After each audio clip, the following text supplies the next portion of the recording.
جہاں سے عام طور پر ذکر کا اطلاق ہوتا رہا اس سے میں ریورس آرڈر میں لے کر آیا کہ یہ تو معلوم ہے کہ سبحان اللہ کی تسبیح کرنا یہ ذکر ہے، لیکن نماز کے بارے میں شاید یہ سامنے نہ ہو کہ یہ ذکر کا جامع ترین ذریعہ ہے، اور اس سے آگے یہ چیزوں سے اوجھل ہو چکی ہے کہ کل ذکر، ہمتن ذکر، مجسم ذکر، سرتاپا ذکر وہ قرآن مجید ہے۔ اب اس آیت میں آپ دیکھیے وہ اس آرڈر میں بات آئی، اتل ما اوحی الیک من الکتاب، سب سے پہلے جو سب سے اہم حصہ ہے ذکر کا اس سے یہاں بات شروع کی گئی۔ قرآن کی تلاوت سے بڑا ذکر اب کوئی نہیں۔ قرآن کی تلاوت دعا کے بارے فرمایا گیا ہے کہ دعا مخ العبادہ، دعا هو العبادہ، دعا جو ہے وہ عبادت کا جوہر ہے، نچوڑ ہے، لیکن حضور نے فرمایا کہ جس شخص کو قرآن مجید کی تلاوت نے دعا سے روکے رکھا اس شخص کو اللہ تعالیٰ دعا کرنے والوں سے بہت زیادہ عطا فرمائے، یعنی اسے دعا نہیں بلکہ وہ قرآن مجید ہی کی تلاوت میں لگا ہوا ہے، دعا کی طرف توجہ نہیں ہوئی۔ اب جو مانگنے والے ہیں، دعا کرنے والے ہیں، جو کچھ اللہ تعالیٰ انہیں عطا فرمائے گا ان سے کہیں بڑھ کر انہیں دے گا کہ جو مشغول رہے تلاوت میں۔ تو سب سے بڑا ذکر قرآن ہے، جو مجسم ذکر ہے، جس کے لیے بطور علم یہ لفظ آیا ہے الذکر، یہ گویا کہ پراپر ناؤن ہے اس کے لیے، الذکر، انا نحن نزلنا الذکر وانا لہ لحافظون وانزلنا الیک الذکر لتبین للناس ما نزل الیہم۔ اے نبی، یہ الذکر ہم نے آپ کی طرف اس لیے نازل کیا کہ جو چیز ہم نے لوگوں کے لیے اتاری ہے اس کو آپ ان پر واضح کریں، اس کی تبیین فرمائے، اس کی توضیح فرمائے، اپنے قول سے اپنے عمل سے اس کی وضاحت کریں۔ وہاں بھی لفظ الذکر آیا قرآن کے لیے، اور یہ متعدد آیات اور بھی، لیکن اب وقت نہیں ہے کہ میں ان سب کو کوٹ کروں۔ تو اب ذکر کو یوں سمجھیے، آج اس موضوع پر پورے طور پر اس کا احاطہ کر کے اٹھیے۔ ایک بات تو ہمیں یہاں سے معلوم ہو گئی کہ وَلَا ذِكْرُ اللَّهِ اکبر، یقیناً اللہ کا ذکر سب سے بڑی شے، بہت بڑی شے نہیں، اکبر ہے افعل التفصیل، سب سے بڑی شے۔ اس راہ میں صبر کے لیے، اس راہ میں استقامت کے لیے، اس راہ میں پامردی کے لیے، اللہ کے دین کے لیے ایثار اور قربانی کرے انسان اور دل پشمردہ نہ ہو بلکہ اور خوشی ہو، اور اس کے اندر جو ہے اس کے دل کی کلی کھلتی چلی جائے کہ اللہ کی راہ میں یہ تکلیف بھی آئی، زہ نصیب کہ اللہ نے ہمیں اس قابل سمجھا کہ ہمیں اپنی راہ کی اس تکلیف کے لیے منتخب کر لیا، اللہ کی راہ میں مجھے یہ جلا کٹا فقرہ بھی سننا پڑا، زہ نصیب کہ اللہ تعالیٰ نے ہمیں اس قابل سمجھا کہ نبی اکرم صلی اللہ علیہ وسلم کو اگر جلے کٹی بات سننی پڑی تو ہمیں بھی اس کا کوئی عکس، اس کا کوئی حصہ ہمیں بھی نصیب ہو۔ تو بجائے اس کے کس سے دل پشمردہ ہو، دل کی کل کھلے، وہ ہے وَلَا ذِكْرُ اللَّهِ اکبر۔ اس میں سب سے بڑی چیز کہ جس سے انسان کو مدد لے گی وہ اللہ کا ذکر۔ لیکن اللہ کے ذکر کے بارے میں جو باتیں میں نے عرض کی، نمبر ایک یہ کہ ذکر علیحدہ ہے، ذریعہ ذکر علیحدہ۔ ذکر ہے استحضار اللہ فی القلب، اس کے لیے جو ذرائع اختیار کیے جائیں گے، اب ان میں جب میں اوپر سے چلوں گا، نزولی ترتیب، سب سے اوپر کیا ہے؟ تلاوت قرآن، اتل ما اوحی الیک من الکتاب، اس لیے کہ قرآن الذکر ہے، لہذا اس کی تلاوت سب سے بڑا ذریعہ ذکر ہوگا، سب سے اہم، سب سے مقدم، سب سے پہلا ذریعہ ذکر تلاوت قرآن، اتل ما اوحی الیک من الکتاب۔ نمبر 2 پر ہے نماز۔ نماز جو ہے اس کے بارے میں عرض کر دوں کہ یہ جامع ترین ذریعہ ذکر ہے، مقدم ترین وہ ہے قرآن کی تلاوت، اہم ترین ہے قرآن کی تلاوت، لیکن جامع ترین یہ ہے۔ وہ کس لیے کہہ رہا ہوں؟ اس میں دیکھیے 4 چیزیں جمع کر دی گئی ہیں۔ نمبر 1، اس میں ذکر قولی بھی ہے، ذکر عملی بھی ہے۔ آپ پڑھ بھی رہے ہیں سورہ فاتحہ، زبان سے بھی کہہ رہے ہیں سبحان ربی العظیم، زبان سے بھی کہہ رہے ہیں اللہ اکبر، اور رکوع میں بھی جا رہے ہیں اللہ اکبر کہہ کے۔ جب آپ گئے رکوع میں تو آپ نے اپنے وجود سے بھی ذکر کیا، اپنے وجود سے بھی گویا کہ ظاہر کیا کہ آپ اللہ کی بڑائی کے قائل ہیں کہ آپ اس کے سامنے رک میں آئے۔ پھر آپ جب سجدے میں گرے ہیں تو گویا کہ آپ نے اپنے پورے وجود سے ظاہر کیا کہ آپ کے ذہن میں، آپ کے قلب پر اللہ کی عظمت کا نقش اتنا گہرا ہے کہ آپ نے اپنی پیشانی اس کے قدموں۔ معلوم یہ ہوا کہ یہ ذکر قولی بھی ہے اور ذکر عملی بھی شامل ہے۔ جیسے سائنس کی تعلیم ہوتی ہے، کلاس روم میں لیکچر ہوتے ہیں اور پھر جا کر لیبارٹری میں ایکسپیریمنٹیشن ہوتی ہے، یہ دونوں چیزیں جب جمع ہو جاتی ہیں تب وہ بات راسخ ہو جاتی ہے۔ تو ذکر قولی اور ذکر عملی، اور نمبر 2 ذکر قولی میں بھی، اب یہ میں ایک اصطلاح خود ایجاد کر کے آپ کے سامنے رکھ رہا ہوں۔ ایک ہے ایکٹیو ذکر اور ایک ہے پیسیو ذکر۔ ایکٹیو ذکر کیا ہے؟ جس میں خطاب ہوتا ہے اللہ کے ساتھ، جس میں کہ علامہ اقبال نے میننگ آف پریئر، ان کا ایک لیکچر ہے، وہ جو ان کے 7 لیکچرز ہیں تباہ شدہ، ریکنسٹرکشن آف تھاٹ ان اسلام، اس میں ایک میننگ آف پریئر ان اسلام، اسلام میں دعا اور نماز کا مقام کیا ہے، اس کا مفہوم کیا ہے۔ تو بڑی پیاری بات ایک یہ کہی ہے کہ انسان جب دعا کرتا ہے اللہ سے تو اس میں وہ انائے صغیر انائے کبیر کے بالکل سامنے آ جاتا ہے۔ ایک تو یہ ہے کہ آپ جملہ خبریہ کی شکل میں اللہ اکبر اللہ اکبر اللہ اکبر آپ نے 34 مرتبہ کہا، اللہ سب سے بڑا ہے، اللہ سب سے بڑا ہے، اللہ سب سے بڑا ہے، یہ غائب کے سیغے میں بات ہو رہی ہے، اس میں خطاب نہیں ہے، اس لیے میں اس کو کہتا ہوں پیسو ذکر، اور ایک ایکٹیو ذکر ہے جس میں آپ اللہ سے ہم کلام ہوتے ہیں۔ ایاک نعبد و ایاک نستعین اہدنا الصراط المستقیم، یہ کیا ہے؟ اس میں آپ اللہ سے ہم کلام ہیں۔ یہاں آپ کی وہ انائے صغیر دی فائنائٹ ایگو، وہ بالکل انفائنائٹ ایگو کے سامنے آ کر اس سے خطاب کر رہی ہے۔ تو افلاک سے آتا ہے نالوں کا جواب آخر، اٹھتے ہیں حجاب آخر، کرتے ہیں خطاب آخر۔ تو یہ جو خطاب والا انداز ہے نماز میں آپ کو یہ بھی ملے گا۔ سورہ فاتحہ کا اہم ترین حصہ یہ ہے، شروع میں جو ہے غائبانہ انداز میں آپ کہتے ہیں الحمدللہ رب العالمین الرحمن الرحیم مالک یوم الدین، یہ غائبانہ انداز ہے، یہ جملہ خبریہ ہے۔ لیکن یہاں ایاک نعبد و ایاک نستعین، اب یہاں خطاب ہو گیا، اب آپ اللہ سے براہ راست ہم کلام ہیں۔ تو نماز میں میں نے عرض کیا کہ ذکر قولی اور ذکر عملی جمع ہو گئے، اور ذکر قولی میں یہ بھی کہ خطاب والا ذکر جس میں اللہ سے ہم کلام ہو، اور ایک یہ کہ غائبانہ انداز میں اللہ کی تسبیح، اللہ کی تحلیل، اللہ کی تکبیر، آپ ہر مرتبہ جب اٹھ رہے ہیں اللہ اکبر، اب یہ کیا ہے؟ یہ بھی ذکر ہے۔ تو معلوم ہوا کہ ذکر کا اہم ترین مقدم ترین ذریعہ تلاوت قرآن، ذکر کا جامع ترین ذریعہ نماز۔ اتل ما اوحی الیک من الکتاب واقم الصلاۃ ان الصلاۃ تنہی عن الفحشاء والمنکر، یقیناً نماز روکتی ہے فحشاء سے اور منکر سے۔ اب یہاں پہ تھوڑی سی بات کروں گا، اس وقت میری آج کی گفتگو کے اعتبار سے یہ بات ضمنی ہوگی، اس لیے کہ کافی دور تک پہنچنا ہے ہمیں۔ یہ عام طور پر لوگوں کے ذہن میں رہتا ہے کہ صاحب یہ نماز ہم پڑھتے ہیں، لیکن نماز کے ساتھ لوگ 420 بھی کرتے ہیں، نماز بھی پڑھتے ہیں جھوٹ بھی بولتے ہیں، نماز بھی پڑھتے ہیں بلیک مارکیٹنگ بھی کرتے ہیں، نماز بھی پڑھتے ہیں یہ بھی کرتے ہیں۔ یہ ہے ہمارے معاشرے کا، اور نوجوان نسل میں جو ابا اور جو بغاوت پیدا ہوئی ہے دین سے، میں بربلا یہ کہتا ہوں کہ یہ ان مذہبی لوگوں کا رد عمل بھی ہے جنہیں وہ اپنی آنکھوں سے دیکھتے ہیں کہ ہمارے ابا جان نماز میں تو بڑے پکے ہیں، لیکن اتنے ہی پکے جو ہیں وہ دکان پر جھوٹ بولنے میں بھی۔ ظاہر بات ہے کہ بیٹے سے تو چھپی ہوئی بات نہیں، آپ کسی سے چھپا لیں گے، آپ کی بیوی سے تو آپ کی کمزوریاں جو ہیں وہ چھپی ہوئی نہیں ہے، آپ کے گھر والوں سے، آپ کی اولاد سے تو چھپی ہوئی نہیں ہے کہ نماز میں بھی پڑھے پکے ہیں، جھوٹ بولنے میں بھی پکے۔ ظاہر بات ہے کہ اس کا تو اس کی طبیعت، نوجوان جو ہے اس کا معاملہ یہ ہوتا ہے کہ وہ ان چیزوں پر غور کرتا ہے، چاہے اگر سعادت مند ہے آپ کے سامنے بولتا نہیں، لیکن آپ دیکھ تو رہا، اس کا ایک اثر قبول کرتا ہے، اور وہ سمجھتا ہے کہ نماز بے کا فائدہ کیا ہے اس کا۔ اگر نماز کے ساتھ یہ بھی ہے، اگر نماز کے ساتھ سنگ دلی بھی ہے، ایک غریب آدمی کو دیکھ کر آپ کا دل نہیں پسیجا، نوجوان جو ہے اس کا بھی تاثر قبول کرتا کہ ہمارے ابا جان کے پاس کتنی کچھ دولت ہے، اور اس نے اپنے ایک دکان کے ملازم کے ساتھ کیا سلوک کیا ہے، اس کی بیوی بیمار تھی، اسے کچھ قرض کی ضرورت تھی، اور ابا جان نے کس طریقے سے ڈانٹ دیا، دھتکار دیا۔ یہ نوجوان جو ذہن ہے یہ ان چیزوں کو دیکھتا ہے اور ان سے امپریشن لیتا ہے، اس سے تاثر لیتا ہے۔ تو یہ مسئلہ ہمارے ہاں کے زندہ مسئلوں میں سے کہ کیا وجہ ہے کہ ہماری نمازیں جو ہے بے اثر کیوں ہو گئی۔ قرآن دعوے سے کہہ رہا ہے کہ نماز تو فحش اور بے حیائی کے منہ سے روکتے ہیں، جبکہ ایسے لوگ ہمیں نظر آتے ہیں معاشرے کے اندر کہ نماز میں ہو سکتا ہے۔ میں نے مثالیں دی ہیں بعض اوقات، جب میں اپنی MBBS سے فارغ ہو کر تازہ گیا تھا منٹگومری جو اب سوال کہلاتا ہے، میں وہاں 2 اشخاص کو دیکھا۔ ایک وہاں حاجی بلیکیا کے نام سے مشہور تھا، اس کی یہ داڑھی تھی لمبی، اور نہ صرف یہ کہ نماز میں 100%، بلکہ وہ خاصا آسودہ حال کھاتا پیتا آدمی تھا، اس کے پاس ڈپو تھے اور ڈپو ہی میں بلیک ہوتی تھی۔ تو وہ اگر جھوٹ موٹ کو بھی کوئی کھڑا ہو جاتا اور کہتا کہ ٹھیک ہے میں نے یہ ایک صورت بنائی ہے اور میرا دعویٰ یہ ہے کہ یہ قرآن جیسی ہے، تو ایک کنٹروورسی تو پیدا ہو جاتی ہے۔ کچھ لوگ چاہے کہتے کہ نہیں یہ قرآن کے سطح کی نہیں ہے، لیکن یہ کہ اس کا دعویٰ تو ہو جاتا۔ لیکن تاریخ یہ بتا رہی ہے کہ سرے سے کسی شخص نے اس کی جرت نہیں کی، اس درجے وہ قرآن سے مرعوب ہوئے۔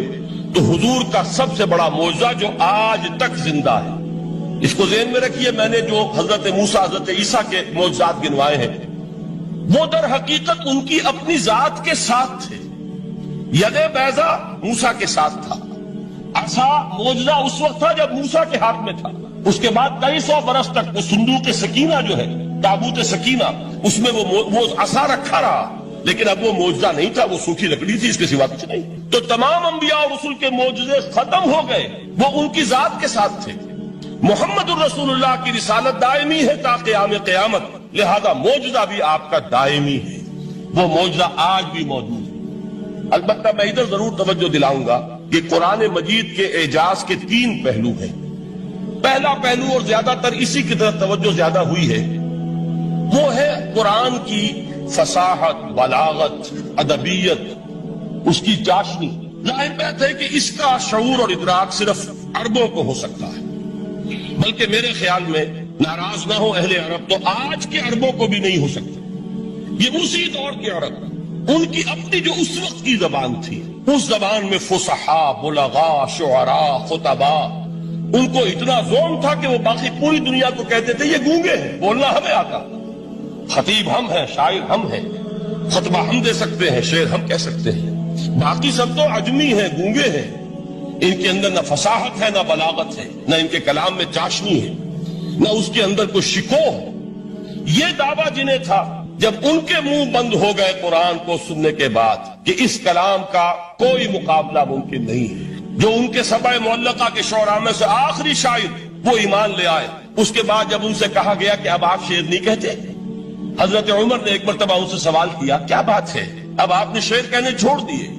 تو ان کا جواب یہ تھا، اب بعد القرآن، کیا اب قرآن کے بعد بھی اس کا امکان ہے کہ کوئی شخص اپنی فصاحت اور بلاغت کا کوئی اظہار کرنا چاہے؟ یہ تو فصاحت اور بلاغت کی ایک معراج ہے کہ جس تک کہ اب کسی انسان کی رسائی ممکن نہیں۔ تو فصاحت اور بلاغت جو ہے قرآن کی اور اس کی ادبیت، در حقیقت اس کا ادراک تو ہو سکتا ہے صرف اہل زبان کو۔ ہم لوگ جو ترجموں سے پڑھتے ہیں، چاہے کتنی ہی گرامر پڑھ لیں، کتنی صرف و نحو پڑھ لیں، واقعہ یہ ہے کہ وہ جو ایک ہوتا ہے نفس پر جب انگلی آتی ہے تو جو ایک آپ کو فیل ہوتی ہے، وہ فیل ہم جو عجمی لوگ ہیں جن کی مادری زبان عربی نہیں ہے، وہ قرآن مجید کی فصاحت اور بلاغت کو اس طور سے نہیں سمجھ سکتے جیسے کہ اہل زبان سمجھ سکتے ہیں، اور خاص طور پر جیسے کہ اس زمانے کے اہل زبان نے سمجھا۔ آج چونکہ عربی زبان ویسے تو جو اس کی فصیح لینگویج ہے وہ جو کی تو اپنی اصل پر قائم ہے، اور وہ اسی قرآن کے طفیل اور قرآن کے صدقے قائم ہے، ورنہ دنیا میں کوئی دوسری زبان نہیں ہے کہ جو 1500 برس تک اتنی پیور رہ جائے، اس میں تبدیلی آتی۔ خود اردو جو ہے 300 برس کی اردو، دکن کی اردو، ذرا اس کو کبھی پڑھیے تو آپ حیران ہوں گے کہ یہ اردو زبان ہے اور آج کی اردو کوئی اور ہے۔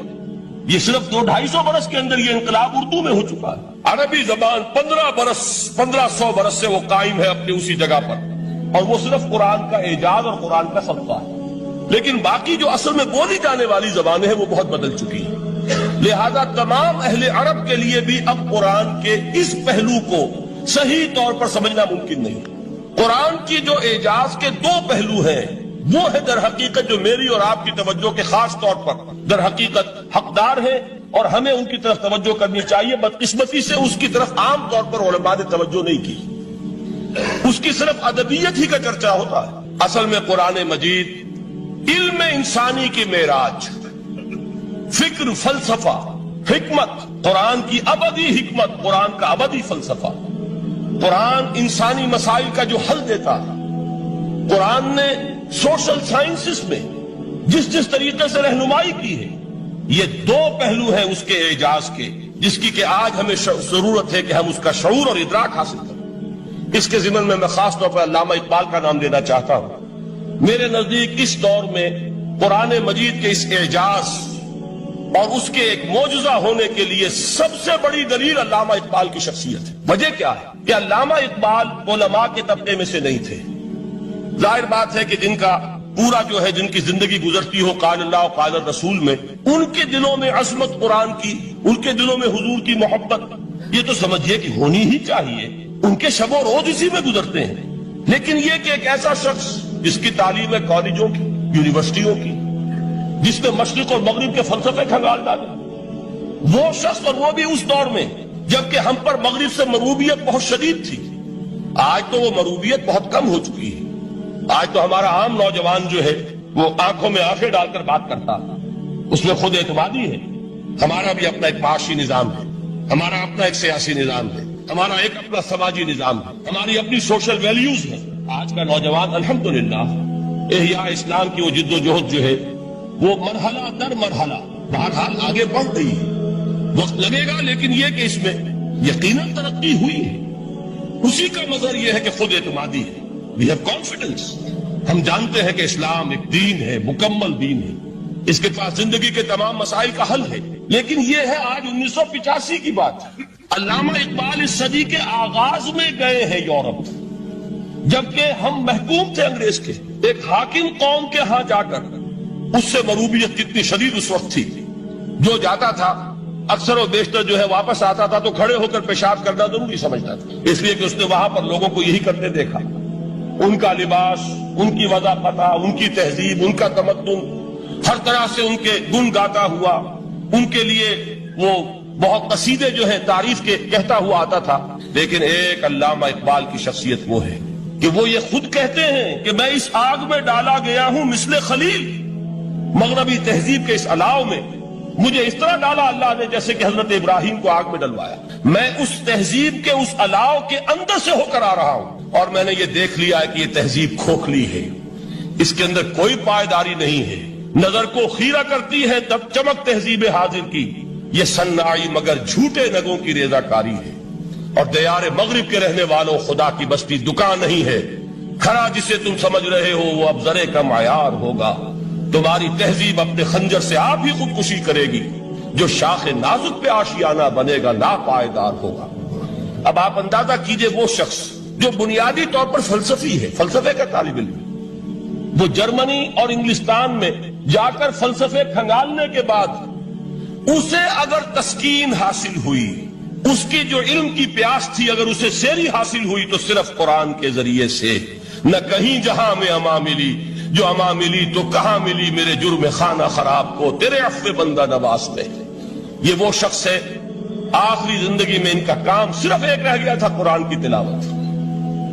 بڑے بڑے فلسفی ملنے آتے تھے علامہ اقبال سے ملنے، وہ سمجھتے تھے بڑی لائبریری ہوگی، جیسے بڑے وکیل اس کے لائبریری آپ کو معلوم ہے کتنی جلدیں رکھی ہوگی، خوبصورت جلدیں بنی ہوئی، ایسے ہی کوئی بڑا فلسفی، بڑا پروفیسر، اس کی سٹڈی، اس کی کتابیں بڑی مروب کن ہونی چاہیے۔ لیکن علامہ اقبال کے ہاں سب کتابیں اٹھوا دی تھی انہوں، صرف ایک کتاب رہ گئی، اور سید نذیر نیازی کا نام آپ نے سنا ہوگا۔ انہوں نے جب یہ گواہی دی ہے، یہ واقعہ شاید آپ کے علم میں نہ آیا ہو، یہ بہت اہم واقعہ ہے۔ وہ یہ لکھتے ہیں کہ میں نے ایک مرتبہ علامہ سے پوچھا کہ کچھ لوگ اعتراض کرتے ہیں یا یہ خیال ظاہر کرتے ہیں کہ آپ نے اپنا فلسفہ خودی نیٹشے سے لیا ہے، کوئی کہتا فلاں سے لیا ہے، کوئی کہتا فلاں سے لیا ہے، کچھ آپ خود بتا سکیں گے کہ آپ کے فلسفہ خودی کی سورس کیا ہے؟ تو علامہ نے کہا کہ اچھا کل فلاں وقت آ جانا تو میں تمہیں لکھوا دوں گا، ڈکٹیٹ کرا دوں گا۔ تو سید نذیر نیازی کہتے ہیں کہ میں بہت خوش ہوا کہ یہ سعادت میرے حصے میں آ رہی ہے کہ علامہ اقبال خود مجھے تحریر کرائیں گے کہ میرے فلسفے کی سورس کیا ہے، میں نے کہاں سے اخذ کیا۔ دوسرے روز وہ گئے، حاضر ہوئے، بڑے ہی ارمانوں کے ساتھ پینسل اور کاپی لے کر بیٹھے۔ علامہ نے فرمایا ذرا قرآن مجید نکال لاؤ۔ وہ قرآن مجید لائے، حیران ہوئے، یہ فلسفے کا سورس مجھے ڈکٹیٹ کرانے چلے تھے، یہ قرآن مجید کہہ رہے۔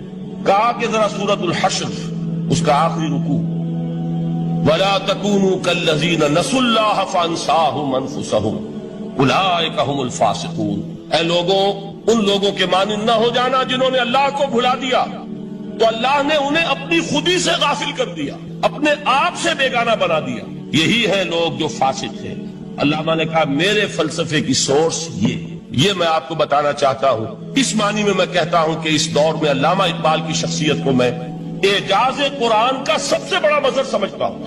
ایک شخص 20ویں صدی کا، 20ویں صدی عیسوی کی شخصیت، اور پھر یہ کہ وہ کہیں مسجد اور کسی مدرسے کے ماحول میں پلا بڑھا نہیں ہے، بلکہ اسکولوں اور کالجوں میں اور یونیورسٹیوں میں، اور صرف ہندوستان میں نہیں، انگلستان اور جرمنی کی یونیورسٹیوں میں رہا، جس نے اپنا لوہا منوایا ہے۔ وہ شخص اگر یہ کہتا ہے کہ میرے لیے فکر کی بنیاد، میرے فلسفے کی سورس، میری تمام سوچ کی رہنمائی جو ہے وہ اس کتاب نے کی ہے، تو معلوم ہوا کہ واقعتاً یہ قرآن مجید آج بھی معجزہ۔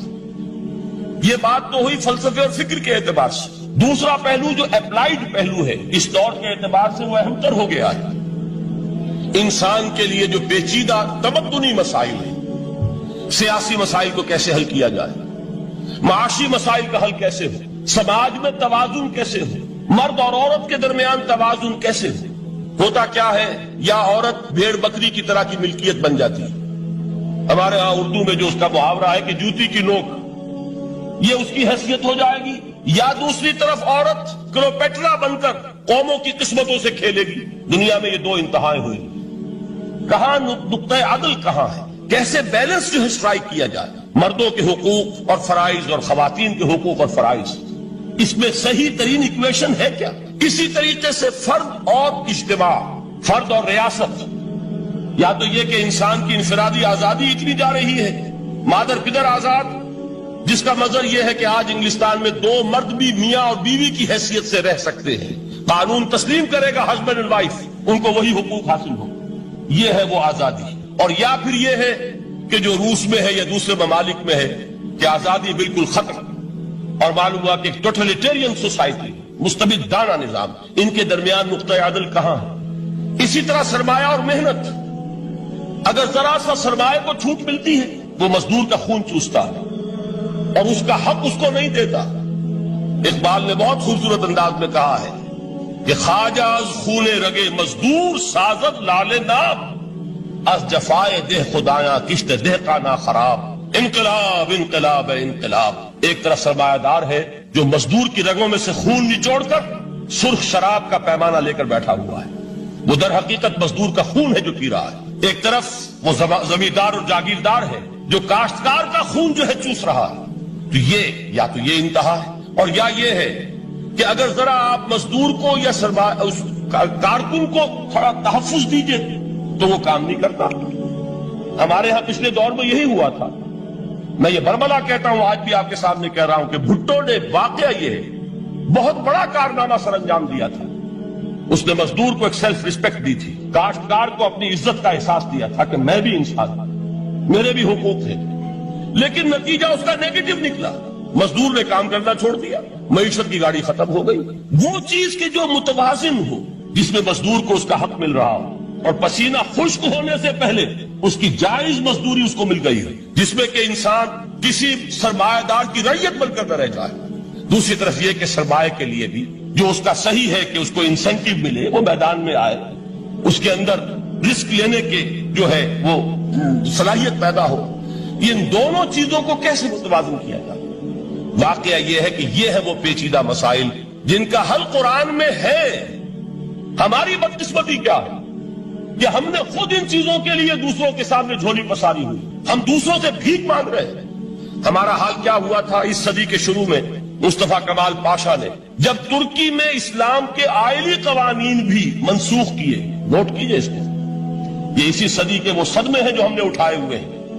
اور گاہے گاہے باز خواہ یہ قصہ پاری نہ رہا، دادا خواہی داشتن گرداو ہائے سی نہ رہا۔ اس صدی میں کیا نہیں ہوا؟ عربوں کی ریوولٹ ترکوں کے خلاف، ان کے پیٹھ میں جو خنجر گھونپا، اور ایک انگریز، ایک کرنل لارنس کی وہ ساری شرارت، اس کے نتیجے میں ایک عظیم مملکت عثمانیہ، سلطنت عثمانیہ، دی گریٹ آٹومان امپائر، اس کے چیتڑے اڑ گئے۔ اور اس کے بعد وعدے کیے تھے عربوں سے کہ ہم تمہیں حکومت دیں گے، ہوا کیا کہ ان کے چھوٹے چھوٹے ٹکڑے کیے اور تقسیم کر لیے۔ مغربی سامراج کا دور شروع ہو گیا۔ اس کا ایک رد عمل مصطفیٰ کمال پر اس درجے شدید ہوا، اس نے ہر چیز جس کا تعلق عربوں سے تھا اس کو ختم کر دیا، ملک بدل کر دیا۔ عربی میں اذان نہیں ہوگی، عربی میں نماز نہیں پڑھی جائے گی، اور اسی کے ضمن میں یہاں تک گیا کہ فیملی لاز بھی رومن لاز جو ہے وہ نافذ کیے۔ تو یورپ کے اخبارات نے اس وقت یہ طنز کیا تھا مسلمانوں پر، یہ مسلمان عجیب قوم ہے، کہتے یہ ہے کہ ہمارے پاس دنیا کا بہترین ضابطہ ہے، بہترین قانون ہے، ہمارے قانون سے بہتر کسی کا قانون نہیں۔ اور حال یہ ہے کہ فیملی لاز کے لیے بھی یہ ہم سے بھیک مانگ رہے ہیں، ہم سے وہ قوانین لے کر اپنے ہاں نافذ کر رہے ہیں۔ آج بدقسمتی سے اکثر و بیشتر مسلمان ممالک کا حال یہی ہے، آج ہم ان سے بھیک مانگ رہے ہیں، کہیں جمہوریت کی بھیک ہے، کہیں سوشلزم کی بھیک ہے، کہیں کسی اور سماجی نظام کی بھیک ہے، کہیں مرد اور عورت کی کامل مساوات کا ایک نظریہ ہے، شانہ بشانہ چلنے والا فلسفہ ہے، جو خالص مغرب کی تہذیب کی ایک بھیک ہے جو مانگی جا رہی ہے۔ کاش کہ آج قرآن کے اس اصل اعجاز کی طرف، جو اس کا اصل معجزہ اس دور کے لیے، میں نے عرض کیا کہ اعجاز قرآنی کا وہ معجزہ کہ وہ فصاحت اور بلاغت کی معراج ہے، وہ یا تو اپریشیٹ کر سکتے ہیں اہل عرب، اور اہل عرب میں سے بھی حقیقت میں وہ جو قدیم جاہلی شاعری کے جاننے والے ہیں جو بہت کم رہ گئے ہیں، وہ جان سکتے ہیں کہ جب قرآن نازل ہوا تو کیوں زبانیں گنگ ہو گئی تھی، کیوں کوئی ایک شخص جھوٹ موٹ کو بھی مدعی بن کر نہیں آ سکا کہ یہ میں نے قرآن کی جیسی ایک کتاب یا قرآن جیسی ایک سورت یا قرآن کی طرح کے چند جملے میں نے موضوع کر دیے ہیں۔ لیکن دوسرا پہلو ہے فکر اور فلسفہ، اس کے اعتبار سے جس کا سب سے بڑا ثبوت اس دور میں علامہ اقبال، اور تیسرا پہلو ہے Islamic social sciences, political science, economics, sociology. اس میں جو کچھ قرآن نے دیا ہے، جو آج بھی انسان کی رہنمائی کے لیے بہترین نظام ہے، اس نظام کو ہم سمجھے، اسے دنیا کے سامنے پیش کریں، تب در حقیقت قرآن مجید کا اعجاز سامنے آئے۔ یہ دو پہلو تو میں نے وہ عرض کیے ہیں کہ جو کسی غیر مسلم کو بھی نظر آئے۔ قرآن کا پریزروڈ ہونا، اس کی انٹیگریٹی، اوتھینٹسٹی، یہ چیزیں وہ ہے کہ جو سب نے مانی۔ قرآن کے ذریعے تاریخ انسانی کا عظیم ترین انقلاب برپا ہونا، یہ وہ بات ہے کہ جو کسی اندھے کو بھی دیکھنی پڑتی ہے۔ اس حقیقت کا اعتراف دشمن کو بھی کرنا پڑتا۔ میں یاد دلا دوں آپ کو، ایچ جی ویلز، آپ نے نام سنا ہوگا، سائنٹیفک فکشن میں اس کا بڑا اونچا مقام ہے، لیکن اس نے تاریخ نسل انسانی پر بھی دو کتابیں لکھی، a short history of the world اور a concise history of the world. Concise history of the world میں وہ شخص حضور کے ذکر پر جب آتا ہے تو میں صرف ذکر کر رہا ہوں، نقل کفر نہ باشد، اس نے حضور کی شخصیت پر بڑے رقیق حملے کیے ہیں، بڑے گھٹیا حملے کیے۔ حضور کی خاص طور پر تعدد ازدواج کا جو معاملہ ہے، یہ کڑوی گولی ان کے حلق سے اتر نہیں سکتی، اس لیے کہ ان کا آئیڈیل ہے حضرت مسیح اور حضرت یحییٰ، جان دی بیپٹسٹ اینڈ جیسس آف نزارت۔ ان دونوں نے ایک شادی بھی نہیں کی، تجرد کی زندگی بسر کی، لہذا ایک شادی بھی ان کے نزدیک گھٹیا فعل ہے۔ تو حضور نے تو کی ہیں 11 شادیاں، 11 نکاح کے ہیں۔ یہ جو کڑوی گولی ہے یہ ان کے حلق سے نیچے نہیں اترتی، اس لیے میں انہیں معذور سمجھتا ہوں۔ تو اس نے اس پہلو سے تو بڑے حملے کیے، لیکن خطبہ حجۃ الوداع کے وہ جملے جو ہے تاریخی، پورے کے پورے اس نے کوٹ کیے، لا فصل لعربی علی عجمی ولا لعجمی علی عربی ولا لاحمر علی اسود ولا لاسود علی احمر الا بالتقوی کلکم بنو آدم وآدم من تراب۔ کسی عرب کو کسی عجمی پر کوئی فضیلت نہیں، کسی عجمی کو کسی عرب پر کوئی فضیلت نہیں، کسی گورے کو کسی کالے پر کوئی فضیلت نہیں، کسی کالے کو کسی گورے پر کوئی فضیلت نہیں سوائے تقوی کے۔ تم سب کے سب آدم کی اولاد ہو اور آدم مٹی سے بنائے گئے تھے۔ یہ الفاظ لکھ کر کہتا ہے کہ جہاں تک human fraternity, equality and freedom, تین الفاظ نوٹ کیجئے، انسانی حریت، انسانی مساوات، انسانی اخوت، کہتا ہے جہاں تک ان تین چیزوں کے واز ہیں، سرمنس کا تعلق ہے، وہ تو دنیا میں پہلے بھی بہت کہے گئے۔ عیسائی ہونے کے باوجود خاص طور پر نام لیتا ہے جیسس آف نزارت۔ سرمنس تو حضرت مسیح کے ہاں بھی بہت مل جائیں گے کہ تمام انسان برابر ہیں، سب کو بھائی بھائی ہونا چاہیے، سب انسان آزاد ہیں، تمیز بندہ و آقا فساد آدمیت ہے۔ لیکن وہ کہتا ہے کہ یہ ماننا پڑتا ہے تاریخ انسانی میں پہلی مرتبہ ان اصولوں پر ایک انسانی معاشرہ قائم کیا محمد نے صلی اللہ علیہ وسلم۔ یعنی حضور کے ساتھ یہ معاملہ ایمپٹی سلوگنز کا نہیں ہے، یہ صرف واز نہیں ہے، یہ صرف سرمنز نہیں ہے، یہ ایمپٹی سلوگنز نہیں ہے۔ He translated these things into actuality، ایک حقیقت، ایک واقعہ کی شکل دی ہے محمد نے صلی اللہ علیہ وسلم۔ وہ معاشرہ پیدا کیا جس میں انسانی اخوت، انسانی مساوات اور انسانی حریت، یہ تینوں اقدار میں تمام و کمال موجود تھی۔ یہی وجہ ہے اس صدی میں نوٹ کیجئے، گاندھی جی، موہن داس کرم چند گاندھی، جس کو آج پوری دنیا میں تسلیم کیا جاتا ہے، عالم عرب میں بھی مہاتما گاندھی کی بڑی عزت ہے۔ پنڈت نہرو کا کسی زمانے میں استقبال ہوا تھا ریاض میں، تو ہمیں بہت غصہ آیا تھا کہ مرحبا برسول السلام، welcome to the prophet of peace, یہ الفاظ تھے کہ جن سے پنڈت نہرو کا استقبال ہوا۔ غصہ ہمیں بہت آیا، یہ رسول کا لفظ استعمال کر دیا انہوں نے۔ بعد میں ہم نے سوچا بھائی رسول کے معنی ان کے ہاں ایلچی کے ہیں، تو انہوں نے اس کو اپنی جو بھی غلطی میں سمجھا یا صحیح سمجھا، اس کو چھوڑ دیجئے، میں کچھ سیاسی گفتگو نہیں کرنا چاہتا۔ انہوں نے سمجھا کہ یہ شخص اس وقت امن کا پیغام بر ہے، لہذا اس کو ویلکم کیا۔ بہرحال گاندھی جی کا جہاں تک معاملہ ہے، آپ کے علم میں ہے کہ پوری دنیا میں اس شخص کی عظمت کو تسلیم کیا گیا ہے۔ ہمارا معاملہ، ہندوستانی مسلمانوں کا معاملہ، یہ دوسرا ہے۔ وہ تو آپ کو معلوم ہے کہ جوتا جسے کاٹتا ہے اسے پتہ چلتا ہے کہ یہ جوتی کاٹ رہی ہے، ورنہ دیکھنے والے کو پتا چلے گا بڑا خوبصورت جوتا ہے، بڑا عمدہ جوتا ہے، کوئی اس میں خرابی نہیں ہے، لیکن جسے وہ پنچ کر رہی ہے اسے پتا ہے کہ یہ ہے کیا۔ اس اعتبار سے ہمارا معاملہ علیحدہ ہے، لیکن دنیا کو وہ بہت خوبصورت اور بہت ہی اعلیٰ اور بہت ہی اونچی شخصیت ایک نظر آتی ہے۔ بہرحال ایک پہلو سے یقیناً ماننا پڑے گا اس کی عظمت کو، کہ ہندو قوم کے لیے اور ہندوستان کے لیے، اس کی آزادی کے لیے جو عظیم جدوجہد کی ہے، اس میں کوئی شک نہیں۔ میں اس وقت جو بات عرض کرنا چاہتا ہوں کہ 1937 کا تصور کیجیے۔ 1937 میں آپ کو معلوم ہے 1935 میں قانون بنا تھا، اور پہلی مرتبہ الیکشنز ہوئے تھے بر صغیر میں 1937، اور وہ ہوئے تھے صوبائی الیکشنز۔ ان کے نتیجے میں وزارتیں قائم ہوئی، مسلم لیگ نے بائیکاٹ کیا تھا الیکشن کو، لہذا پورے ہندوستان میں تمام صوبوں میں کانگریس کی وزراء کی وزارتیں بنی۔ ہریجن اخبار میں ایک مقالہ لکھا تھا گاندھی جی نے اس وقت، جس میں کہ ان کانگریسی وزراء کے سامنے نصیحت کے انداز میں یہ بات رکھی تھی کہ آج جب کہ آپ لوگوں کو اختیار مل رہا ہے، اور حکومت، یہ پہلی انسٹالمنٹ تھی جو انگریزوں نے دی تھی ہمیں، سیلف رول یا ہوم رول کی پہلی انسٹالمنٹ تھی، تو جو بھی تمہیں اختیارات مل رہے ہیں اس میں تمہارے سامنے حضرت ابو بکر اور حضرت عمر کی مثال رکھتا ہوں۔ یہ ہے وہ بات کہ جادو وہ جو سر چڑھ کر بولے۔ عربی میں کہتے ہیں الفضل ما شہدت بہ الاعداء، اصل فضیلت وہ ہے جس کا کہ دشمن اعتراف کرے۔ مہاتما گاندھی اگر اعتراف کر رہا ہے کہ تاریخ انسانی کی عظیم ترین شخصیتیں حکومت کی سطح پر وہ ابو بکر اور عمر ہیں، تو ابو بکر اور عمر کس درخت کے پھل ہیں؟ وہ شجرہ طیبہ، شجرہ نبوت ہے کہ جس کے پھل ہیں ابو بکر اور عمر، جن کو تربیت دی ہے محمد نے صلی اللہ علیہ وسلم۔ تو معلوم ہوا کہ یہ چیزیں وہ ہیں کہ جس کا لوہا آج دنیا مان رہی ہے، لہذا ہمیں قرآن مجید کے اعجاز کے پہلو سے ان اعتبارات سے خود بھی توجہ کرنی چاہیے اور دنیا کو بھی ادھر متوجہ کرنا چاہیے۔ اب میں تبرکاً 3 مقامات سے میں نے آیات پڑھی ہیں، قرآن مجید کی عظمت کا وہ ادراک اور شعور جو ہمیں ہو سکتا ہے، ہم وہ کہ جو قرآن کو مانتے ہیں اللہ کا کلام، ہم اس بنیاد پر سمجھے کہ اللہ نے اپنے کلام کی کیا مدح کی ہے۔ اور نمبر 2 یہ فارسی کا ایک مصرع ہے کہ قدر گوہر شاہ دانت یا بدانت گوہری، ہیرے جواہرات کی قدر و قیمت یا بادشاہوں کو معلوم ہوتی ہے جو ان میں کھیلتے ہیں، اور یا یہ کہ جوہری کو جو ان کا کاروبار کرتا ہے، جانتا ہے، پہچان ہے، پرکھتا ہے۔ عام آدمی کو کیا پتا، اس کے ہاتھ پہ اگر کوئی آپ ہیرا رکھ دیں وہ سمجھے شاید کو کوئی کانچ کا ٹکڑا، اسے اس کے اندر کوئی فرق محسوس نہیں ہوگا۔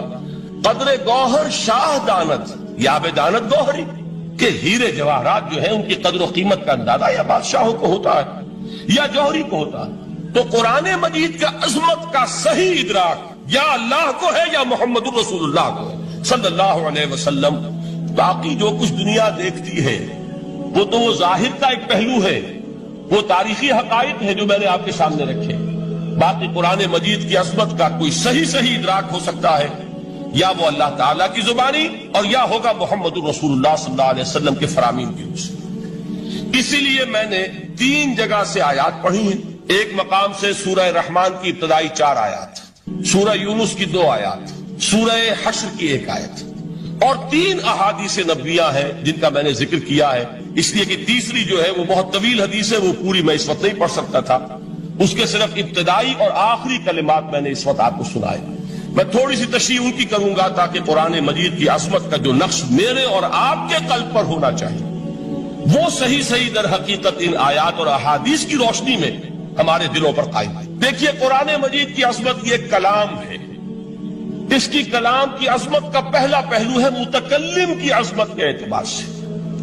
عربی میں کہا جاتا ہے کہ کلام الملوک ملوک الکلام ہے، بادشاہوں کا کلام کلاموں کا بادشاہ ہوتا۔ بادشاہ جب گفتگو کرے گا معلوم ہوگا شاہانہ انداز ہے، ایک کوئی بھکاری گفتگو کرے گا یا کوئی گجرا گفتگو کرے گا، سبزی فروش کرے گا، کوئی مچھلی فروش کرے گا، ہر ایک کا پتہ چل جائے گا کہ کون بولا وہ، جس کو کہتے ہیں کہ تانت بازی راگ پایا۔ 2 جملے کوئی شخص بولے گا پتہ چل جائے گا کتنے پانی میں ہے، اس کے علم کا، فضل کا، تہذیب کا، تمدن کا کیا معیار ہے۔